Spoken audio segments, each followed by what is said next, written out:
Welcome to your IsiXhosa lessons with Kolping Mbumba.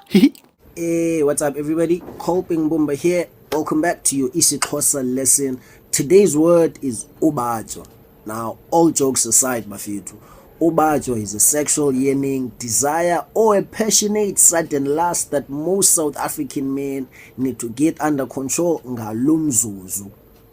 Ubatywa occurs when you suddenly bowel somebody's body on the mattress with all your mind, body and spirit. Ubatywa is not an excuse yozithathela ungaphiwanga in any way, regardless of age, gender or relationship. Nditsho noba ubatyelwe umvundla ongenabani, uzikhwelela uzehlela kuwo, bubudlwengu obo, ubudlwengu.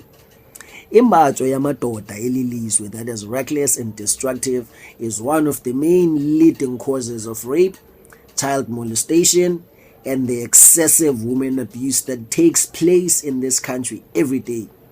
Every day, Bafethu. Imbatyo can be controlled. Imbatyo can be romantic.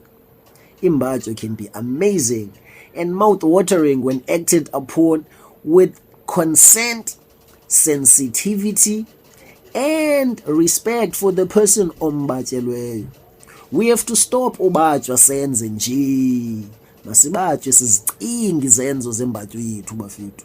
Now, other popular words for ubatywa in South Africa are uqinelwa, ustanelwa, umisa intente, ubhonyelwa, uma komfo ngenyawo, uncotsha kwepipi. Whichever name you use, just don't rape because of it. Beat your meat instead, uba iphuma izithuba. It'll behave.